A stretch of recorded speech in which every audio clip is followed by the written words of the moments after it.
तो आपके पास कोई भी एक मेमोरेबल मोमेंट है जो आप शेयर करना चाहोगे कि ये मेरी बेस्ट मोमेंट थी एक सर्जरी के टाइम पे? एक नहीं थी, बहुत सारी थी, ये तो मैं आपको बता रहा हूँ। It's a wow moment. ये होता है अक्सर जब आपका दिमाग परेशान होता है कई दिनों से किसी पेशेंट के लिए और you are able to achieve what you have visualised, तो it's a wow moment and it has happened many times in my life thankfully. एक कुछ भी एक एक्सपीरियंस आप शेयर करना चाहोगे? सो लाइक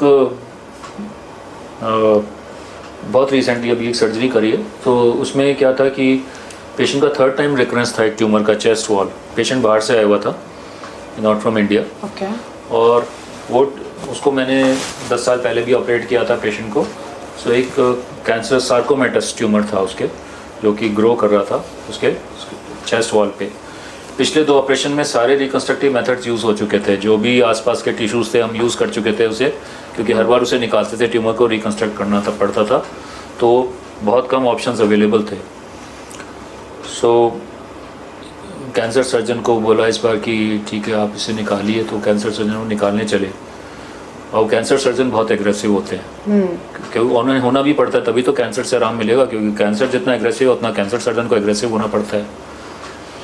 सो मुझे मालूम था कि एक बहुत एग्रेसिव कैंसर सर्जन है, तो मैं अपनी तरफ से सब कुछ अरेंज करके चलूँ। तो मैंने क्या किया कि टाइटेनियम रिब्स वगैरह सब अरेंज करके चली, पूरा सेट मंगाया रिब्स का, एक बायोलॉजिक मैश होती है वो अरेंज करी, और जो मैं समझ सकता था कि ज़रूरत पड़ सकती है, हालांकि मुझे लग रहा था कि 1% 2% ही चांस है, तो मैंने अरेंज किया उसको।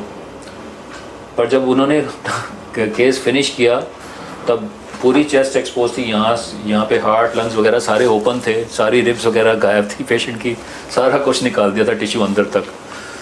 So it was a condom, क्योंकि आसपास के टिश्यूज़, पेक्टोरलिस मेजर मसल होता है हम उसे लेते हैं, रेक्टस एब्डोमिनिस होता है उसे लेते हैं, सब यूज़ कर चुके थे पहली सर्जरीज में उसका, तो कुछ नहीं बनता था। खैर हमने सोचा कि इसको चलो स्टार्ट करते हैं धीरे धीरे, और फिर हमने उसका पहले जो हमने टाइटेनियम की मतलब आर्टिफिशियल रिब्स मंगा रखी थी वो लगाई, 5 रिब्स लगी उसमें। So we covered the defect with the ribs, ताकि किसी इंजरी से उसके हार्ट या लंग्स ना डैमेज हो जाएं पर्सन के। फिर एक बायोलॉजिक मैश बनाई which was and like a pleura, तो लंग के बाहर एक प्लूरल कैविटी होती है जो लंग को बचाती है, तो उससे वो रिकन्स्ट्रक्ट की। इसका फ़ायदा बायोलॉजिक मैश का ये होता है कि ये 6 महीने पूरी स्ट्रेंथ रखती है और 18 महीने में कम्प्लीटली गायब हो जाती है। जब गायब होती है तो उस गायब होने से पहले पूरा टिश्यू बना देती है वो, जितनी एरिया में वो लगी थी वो आर्टिफिशियल प्लूरा पूरा बना देगी। तो बायोलॉजिक मैश लगाई और उसके ऊपर फिर बैक से एक फ्लैप लिया पीछे से यहाँ से, और उसको विद ब्लड सप्लाई आगे शिफ्ट किया और उस फ्लैप से उसको स्किन कवरेज दिया। और 8वें 10वें दिन वो पेशेंट चल रहा था बट अच्छे से, और अब वो अपने कंट्री वापस चले गया। तो बड़ी खुशी हुई, मतलब एक सेंस ऑफ अचीवमेंट हुआ ये करके कि इतने बड़े डिफेक्ट को भी हमने बहुत अच्छे से सक्षम tissue by tissue, layer by layer reconstruct करके अब बना दिया। तो आपने लास्ट क्वेश्चन है ये, तो आखिरी क्वेश्चन होगा कि आपने plastic surgery as a career option क्यों चूज़ करा, कुछ और क्यों नहीं? ओके, सो बेसिकली जब मैंने MBBS किया था तो उस समय तो इतना आइडिया नहीं था। उसके बाद रोटेशन होती है, इंटर्नशिप में रोटेशन होती है through all the department, surgery, medicine और अलग अलग तरह के डिपार्टमेंट्स में आप जाते हो, तो उस समय थोड़ा सा हल्का बहुत आइडिया लगने लगा था। मेडिसिन जब मैं गया उसके बाद हाउस जॉब होती थी पहले, जो कि अब 6-6 महीने की 2 हाउस जॉब होती थी, और उसके बाद 2 साल की PG होती थी। अब हाउस जॉब नहीं होती, 3 साल की PG होती है। तो मेरी हाउस जॉब थी मेडिसिन में और सर्जरी में। मेडिसिन की हाउस जॉब मुझे बहुत अच्छी लगी, मैं सारे प्रोसीजर्स किए, कार्डियक टैप और लिवर टैप और बाकी सारी चीज़ें, और बहुत अच्छा मुझे लगा। बट जब मैं सर्जरी में गया तो पहले हफ्ते में ही मैं समझ गया कि सर्जन नहीं बनना है मैंने। अगेन वो अंदर की आवाज़ थी मुझे, हालांकि वो 6 महीने मैंने मेडिसिन में बहुत अच्छे गुजारे थे और मेरे को लग रहा था कि फिजिशियन ही बनूंगा शायद मैं, पर सर्जरी में 1 हफ्ते में ही समझ आ गई कि मैंने सर्जन ही बनना है। सो जब हम लोग सर्जरी करते थे उसके बाद पोस्ट ग्रेजुएशन की सर्जरी में MS सर्जरी, तो जब हमने सर्जरी करी तो उस समय मुझे लगता था कि हम इतने डिफेक्ट्स क्रिएट कर रहे हैं, जैसे कैंसर का हमने ये पूरा टिश्यू निकाल दिया इधर, या स्किन कैंसर है तबड़ा पूरा block of tissue chop of कर दिया, और या एक बच्चा आया उसके हाइपोस्पेडियस एक डिफेक्ट है जिसमें कि पेनिस होती है तो उसमें यूरिनरी और पूरे टिप पे नहीं होता, नीचे होता है, और पेनिस झुकी हुई होती है। तो मुझे लगता था कि हम इसे पूरा क्यों नहीं कर रहे, हम इसे कंप्लीट क्यों नहीं कर रहे। ये फीलिंग एक अगेन अंदर से आवाज़ आती थी कि I should be somebody who can complete this, सिर्फ निकालूँ ही नहीं, उसको बना भी दूँ दोबारा। I want to leave my patient complete without need for anything more. So ये एक आवाज़ थी जो मुझे प्लास्टिक सर्जरी की तरफ ले गई। ओके, एक आखिरी क्वेश्चन, जैसे ना मैंने देखा है कि बहुत सारी मैरिजेस में डिवोर्स हो जाता है इरेक्टाइल डिसफंक्शन की वजह से। इज़ देयर अ वे कि प्लास्टिक सर्जरी में इरेक्टाइल डिसफंक्शन सॉल्व हो सकता है? इरेक्टाइल डिसफंक्शन जो ह्यूमन सेक्स है और जो स्पेशली जो मेल सेक्सुअलिटी है, ये बहुत ही कॉम्प्लेक्स सब्जेक्ट है। I am not saying feminine sexuality is any less, but अभी हम क्योंकि मेल सेक्सुअलिटी की बात कर रहे हैं, बहुत कॉम्प्लेक्स सब्जेक्ट है। इसमें आप मुझे बताइए, which is the biggest sexual organ in the body?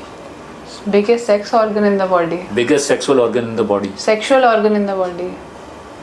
अगर मैं अपने लिए सोच के बोलूँ तो I think I don't know.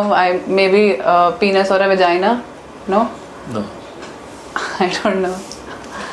It is brain. Right. So sexuality originates from the brain. So brain is the largest sexual organ in the human body. और ज़्यादातर जो हमारे केसेस सो कॉल्ड इम्पोर्टेंस और उसके होते हैं, वो इसलिए होते हैं कि सिर्फ सोच हमारी ठीक नहीं है, हम नर्वस हो जाते हैं, हमारा टाइम पे इरेक्शन नहीं हो पाता है। जब हमें सेक्सुअल सिचुएशन आती है तो हम इरेक्ट नहीं हो पाते, हम नर्वस हो जाते हैं, इस वजह से इरेक्शन नहीं हो पाती। So a large majority is due to that. So एक साइकोजेनिक कंपोनेंट बहुत इंपॉर्टेंट होता है। उसके अलावा वास्कुलोजेनिक कंपोनेंट होता है कि क्योंकि फ्लो है, फ्लो उसमें ऑर्गन में आना चाहिए एट ए स्पीड। जब हम सोचते हैं उसकी वेन्स, उसके जो अंदर के जो कैवर्नस एरियाज हैं वो डायलेट हो जाते हैं, वेन्स कंप्रेस हो जाती हैं, ब्लड बाहर निकलना बंद हो जाता है, ब्लड आता जाता है, हाई ब्लड फ्लो आता है वैसे। सो कुछ बीमारियां होती हैं जैसे कि डायबिटीज़ हैं, वास्कुलर इश्यूज़ हैं, तो उनमें भी ये इम्पोर्टेंस ज़्यादा होता है। क्योंकि जैसे हार्ट की नसें कमज़ोर हो रही हैं, वैसे कि ब्रेन की नसें कमज़ोर हो रही हैं, वैसे ही पेनिस की नसें भी कमज़ोर हो सकती हैं। एक ये कारण होता है। तीसरा एक बीमारी होती है पेरोनिस डिजीज़, उसमें जो बाहर का फेशिया होता है वो थिकन हो जाता है। जब वो ज़्यादा थिकन हो जाता है और रिजिड हो जाता है, वो एक्सपैंड नहीं कर सकता, क्योंकि penis expands in size in all directions. So वो रिजिड होने की वजह से पेनिस बेंड भी हो सकता है और पेनिस का इरेक्शन भी कम हो सकता है। सो कई सारे ऐसे कंपोनेंट्स हैं जिनको हम एड्रेस कर सकते हैं with current technology. So penile implants आते हैं, इन्फ्लेटेबल इम्प्लांट्स भी होते हैं, रॉड इम्प्लांट्स भी होते हैं, वो डाले जा सकते हैं। साइकोजेनिक इश्यूज़ हैं तो उनके लिए साइकोथेरेपी दी जा सकती है, और कुछ ऐसी मेडिसिन हैं जो कि दी जा सकती हैं। आपने जैसे वियाग्रा का नाम सुना ही होगा, इस तरह की मेडिसिन है जो कि पेनिस को मतलब इरेक्शन में मदद कर सकती हैं। So a lot of these cases can be solved. तो जो जेंडर अफर्मेशन के बाद जो इंसान मेल होता है और एक जो नेचुरली मेल इंसान है, उन दोनों में जब जो ऑर्गेज़म होता है वो सेम अमाउंट का और सेम प्लेजर देता है या डिफरेंट होता है? लगभग सेम प्लेजर देता है, पर उनमें एक बहुत बड़ा डिफरेंस होता है। जो नॉर्मल मेल्स हैं और जो ट्रांसमैन हैं जिनकी पूरी सर्जरी हो चुकी है, पेनिस बन चुकी है, उनमें ये फ़र्क होता है कि जो हमारी जो नॉर्मल पेनिस होती है वो it can change in size. ठीक है, जब हम सेक्सुअल फीलिंग्स होती हैं, इरोटिक फीलिंग होती है, बड़े साइज में बड़ी हो जाती है, नॉट ओनली लॉन्गिट्यूडनली बट उसका ट्रांसवर्स डायमीटर भी बढ़ जाता है, क्योंकि ऐसा कैवर्नस टिश्यू बॉडी में नहीं है जिससे हम पेनिस बना सकें। तो जब हम ट्रांसमैन में या DST केसेस में पेनिस बनाते हैं तो हम इरेक्ट साइज में ही बनाते हैं, उसको पूरे साइज की बनाते हैं, क्योंकि further erection is not possible with that. But to enter a female body it needs some kind of a rigidity. ठीक है, वो that is provided with the implants. तो हम इम्प्लांट्स उसमें जब डाल देते हैं तो वो एक फीमेल बॉडी के अंदर एंटर कर पाती है। ठीक है, एक ये डिफरेंस है जो नॉर्मल उसमें और इसमें। दूसरा, जो नॉर्मल मेल पेनिस होता है उसमें क्या है कि एक बार इजैकुलेशन हो जाता है तो पेनिस फ्लैक्सिड हो जाती है। इजैकुलेशन के बाद वो फर्दर सेक्स नहीं कर सकता, वो till again the person becomes capable of that. But transmen में ऐसा नहीं है because there is no ejaculation as such, so they can continue having sex for a longer time. Trans men sex are better sex than natural sex. Okay. Yes. बाकी जो इरोजेनिक sensations हैं वो सब आती है क्योंकि हम सारी नर्व्स जोड़ते हैं। सो जो एग्जिस्टिंग फीमेल क्लाइटोरिस की नस है उसी नस को उसी में ट्रांसफ़र करते हैं, तो इसलिए yes a lot of sensation is there. I think मैंने तो पूरी दुनिया के बारे में जान लिया आज।